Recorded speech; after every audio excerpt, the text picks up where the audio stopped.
गणपतीपुळेमधून बोलत आहे आणि मी माझी फॅमिली माझी फ्रेंड जे आहेत ते आम्ही गणपतीपुळेला आलेलो आहोत आणि खास करून आमच्या जे लहान मुलं आहेत त्या लहान मुलांना समुद्राचा अनुभव आम्हाला द्यायचा होता म्हणून आम्ही इथे गणपतीपुळेचा प्लॅन केलेला आहे. तर सकाळी आम्ही 6:30ला निघालेलो होतो. आता 3:30 झालेले आहेत.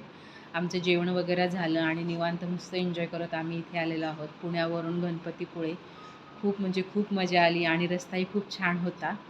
तर आता आम्ही दर्शनाला जाऊ. थोडा वेळ आराम करून नंतर दर्शनाला जाऊ. तर चला मग तुम्हाला मी नंतर भेटते. हे आमच्यासोबत पहिल्यांदाच असं झालेलं आहे. एवढा कडक उन्हाळा असेल गणपतीपुळेला असं वाटतच नव्हतं आणि पूर्ण काय आहे ते घाम आणि आम्ही जिथे तिथे प्रत्येक प्लेसला गेल्यावरती भिजतच होतो आणि इमॅजिनही केलं नव्हतं की एवढा कडक उन्हाळा कोकणामध्ये किंवा गणपतीपुळेमध्ये असेल. आणि त्याचबरोबर वीकेंड असल्यामुळे एवढी भयानक गर्दी होती. विनायक चतुर्थीच्या दरम्यान आम्ही गेलेलो होतो गणपतीपुळेला, त्यामुळे गर्दी तर खूपच होती. पण जे देवाचं दर्शन झालं आणि ज्या समुद्राच्या लाटा आणि माझ्या बाळाचा जो पहिला अनुभव होता समुद्र बघण्याचा, समुद्रातल्या पाण्यासोबत खेळण्याचा, ह्या सगळ्यामुळं ना पूर्ण जो थकवा आहे, पूर्ण जो उन्हाळ्यातलं आमचं रणरणतोंड आमच्या अंगावर पडल्यावरती जी लाही झालेली होती ते सगळं विसरायला लावत होतं. आणि ह्या 2 दिवसामध्ये खूप म्हणजे खूप धमाल आली आम्हाला. आणि चला तर तुम्हाला मी पुढेही सांगते काय काय कसं कसं झालं ते. पहिल्यांदा आल्या आम्ही गणपतीपुळेतल्या गणपतीच्या मंदिरात गेलेलो होतो आणि इथल्या गणपतीचा जो परिसर आहे, इथली स्वच्छता जी आहे ती खरंच खूप म्हणजे खूप छान होती. आणि गणपतीपुळेमध्ये जी एनर्जी आहे ना मंदिरातली ती खरंच खूप वेगळी आहे. मंदिरामध्ये जेव्हा पाय ठेवला ना तेव्हा मनाला एक खरंच खूप शांतता लागली. आणि एवढं कडक ऊन होतं पण त्याच्यामध्ये संध्याकाळच्या टायमिंगला आम्हाला व्यवस्थित दर्शन झालं आणि त्या दर्शनामुळे ना आमचा जो सगळा थकवा जो आहे तो सगळा निघून गेलेला होता. आणि खरंच ती स्वयंभू गणपतीची मूर्ती पाहून एवढं छान वाटत होतं. आणि तिथला मोदक आणि पूर्ण दर्शन झाल्यानंतर एक वेगळीच एनर्जी आलेली होती आम्हाला. संध्याकाळची वेळ झालेली आहे आणि समोर असा मस्त सनसेट बघायला भेटला ना. तिला मला खरं पाण्यामध्ये खेळवायचं होतं पण ती एवढी दमलेली खेळून की ती डायरेक्टली झोपेच केली आहे. तर खूप छान वाटलं पण तिच्यासाठी आम्ही आलो होतो. आणि बघू, आज तर तिचा पहिला अनुभव होता समुद्र बघण्याचा. आता उद्याच्याला बघूयात ती कशी रिॲक्ट होते ते. तिला पाण्यात खेळायला तर फार आवडतं पण समुद्रात एवढं कशी खेळते ते उद्याच्यालाच कळेल आता. तर आता हा दुसरा दिवस आहे जिथे आम्ही आरेवारी बीचला जाणार होतो. पण सकाळची वेळ असल्यामुळे बीचवरती काय उतरणार नव्हतो. बाहेर लांबूनच जो नजारा आहे तो बघणार होतो. आणि जाता जाता इथे आम्हाला ना एक स्पॉट भेटला. तिथे ना सगळेजण पॅरासेलिंग करत होते. तर आम्हालाही ते करायचं होतं. बाळांनी पण आम्हाला साथ दिली. बाळंही आमचे रडले नाहीत तिथे काहीसुद्धा. आणि एकेकाने अशी आम्ही पॅरासेलिंग केली. पण त्याच्या अगोदर आरेवाली बीचला गेल्यावर तिथे थोडेसे फोटोशूट केले. भयानक ऊन होतं, भयानक म्हणजे भयानक. छत्री सोबत ठेवलेली होती पण एवढं ऊन असेल असं वाटत नव्हतं. आणि पॅरासेलिंग करतानाचा जो अनुभव होता ना खरंच म्हणजे एक नंबर अनुभव होता तो. काय तो समुद्र दिसत होता, त्याच्यामध्ये ते पॅरासेलिंग स्वतः करताना स्टार्टिंगला एक्साइटमेंट होती. पण जेव्हा तिथे आपला टर्न आला तेव्हा पोटामध्ये धगधग व्हायला लागलं. पूर्ण पोटात गोळा यायला लागला. आणि कसंबसं ते स्टार्टिंगला थोडंसं होतंच नाही का, पण नंतर जेव्हा त्यांनी आपल्याला धक्का देतात तेव्हा काय मजा आली म्हणून सांगते तुम्हाला. खरंच तुम्ही जर असा अनुभव घेतला नसेल ना नक्की जाऊन तिथे पॅरासेलिंग करून अनुभव घ्या. आणि तो समुद्राचा नजारा, त्याच्यामध्ये आपण हवेमध्ये एकटे उडत असतो, खूप म्हणजे खूप छान वाटतं. ते तिथलं झाल्यानंतर नाश्ता वगैरे करून आम्ही पुढच्या नेक्स्ट डेस्टिनेशनला गेलेलो होतो. मी स्वतः पॅरासेलिंग करत असताना मोबाईलमध्ये शूट काय केलं नाही का तर मला ते व्यवस्थित एन्जॉय करायचं होतं. पण माझ्या मिस्टरांनी पॅरासेलिंग करताना मोबाईल हातात घेतलेला होता तर तिथली ती जी क्लिप आहे ती मी पुढे जाऊन लावलेली आहे. आणि हे बघा जाता जाता आम्हाला हे पॅरामोटार एक बघायला भेटलेलं होतं. तिथेही आम्ही चौकशी केली पण हे जरासं जास्तच उंच जात होतं त्याच्यामुळे आम्ही काय हे ट्राय केलं नाही. पण आयुष्यात पुढे जाऊन आम्हालाही हे ट्राय करायचं आहे.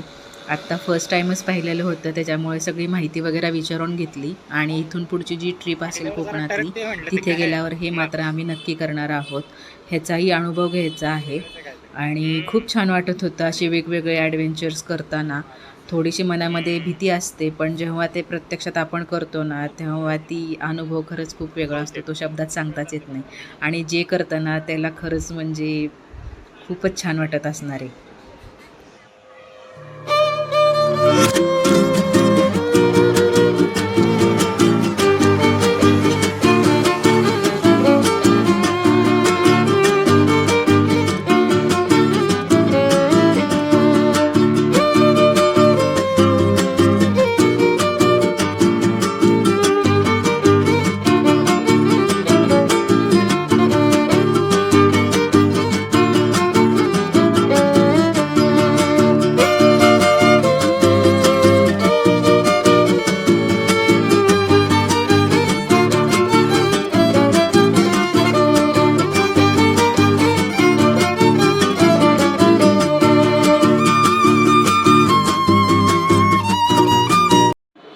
पॅरामोटर जे आहे ते फर्स्ट टाईमच पाहिलेलं होतं, त्याच्यामुळे ह्याचा एवढा काय असा डिटेल माहिती नव्हती. ती माहिती घेतली आणि आम्ही पुढे गेलो. तर पुढचं डेस्टिनेशन होतं JWS मंदिर.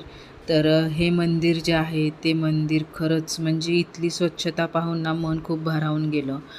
असं प्रत्येक ठिकाणी असेलच असं नाही, पण जे काय ते मंदिर होतं त्याच्यामुळे एवढे तिथे झाडं होते ना, थोडंसुद्धा आम्हाला उन्हाचा कडाका जाणवला नाही. इतकं छान ते मंदिर होतं आणि त्याच्या भोवतालचा परिसर जो होता तो परिसरही एवढा स्वच्छ आणि एवढे पूर्ण झाडाझुडपांनी भरलेला होता ना, खूप म्हणजे खूप छान वाटलं आम्हाला तिथे.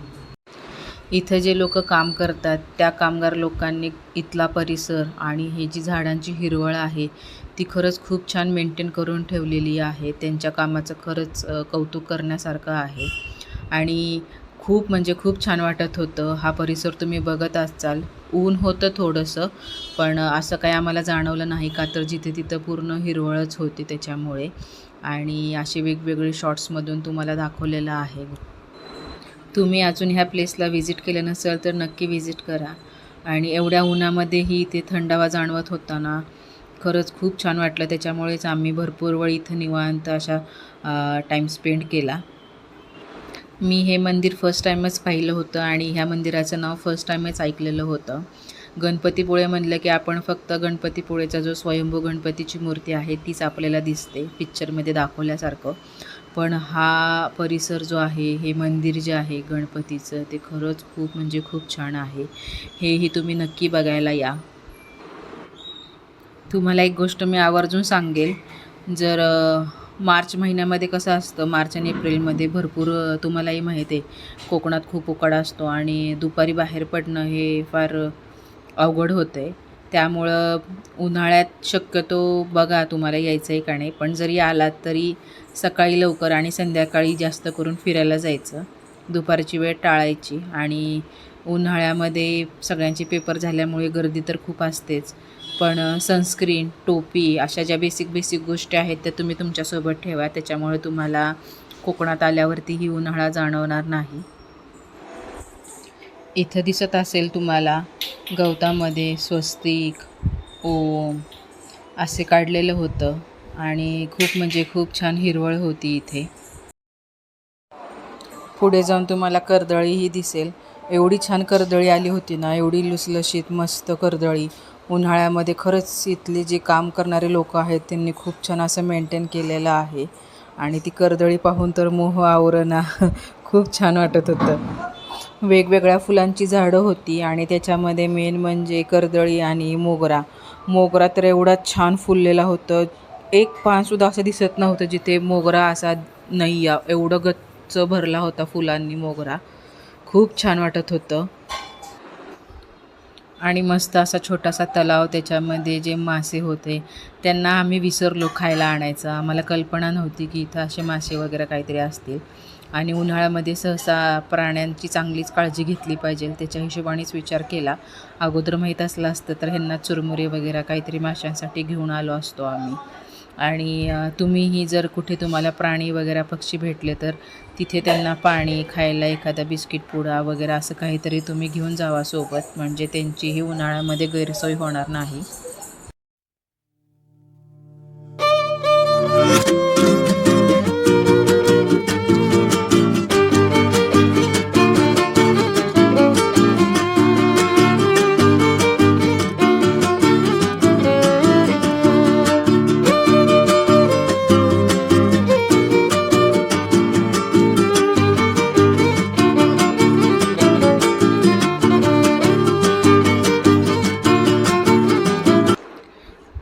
JWS हे असे एक गणपतीचं मंदिर आहे. जर तुम्हाला गणपतीपोळ्याच्या गर्दीतून थोडासा ब्रेक हवा असेल तर हे JWS मंदिर म्हणजे जय विनायक मंदिर जे आहे त्याला नक्कीच तुम्ही भेट द्या. हे मंदिर खरंच म्हणजे स्वर्गासारखं आहे. इथली स्वच्छता तुम्ही बघतच आहात इथे कशी आहे ती. आणि आपण एका भारतातल्या एखाद्या गर्दीच्या ठिकाणी आहोत असं तर कधीच वाटणार नाही ह्या मंदिरात आल्यावरती. एवढं मस्त होतं आणि भर दुपारी आम्ही गेल्यामुळे ना इथे आम्हाला जास्त गर्दीही लागली नाही. त्याच्यामुळं खूप छान अशी शांतताही या मंदिरामध्ये होती. खूप छान वाटलं. माफ करा मला, मी एक्साइटमेंटमध्ये मंदिराचं नाव जे आहे ते JWS सांगत आहे. ते ॲक्च्युली JSW आहे. ह्या कंपनीच्या खाजगी मालकीचं हे मंदिर आहे आणि खूप म्हणजे खूप छान त्यांनी सगळं मेंटेन केलेली आहे. स्वच्छता, मंदिराचा परिसर खूप छान त्यांनी मेंटेन केलेला आहे. मंदिराचा गाभारा बघा तुम्ही, इतका छान प्रशस्त होता ना. आणि त्याच्यामध्ये ही गणपतीची आवाढव्य मूर्ती, खूप म्हणजे खूप छान मूर्ती. आणि ते तोरणही बघा किती छान आहे. केळीच्या पानाचं तोरण, त्याच्यामध्ये ते केळीचं फूल, केळी खूप छान वाटत होतं. आणि तिथं छान मस्त दर्शन घेऊन निवांत थोडा वेळ घालवल्यानंतर आम्ही पुढे दुसऱ्या डेस्टिनेशनला निघालो, ते म्हणजे गणेश गोळे. तर हे पण मंदिर गावापासून थोडंसं लांबच आहे. थोडंसं गर्दी वगैरे कमीच होती दुपारच्या टायमिंगला गेल्यामुळे.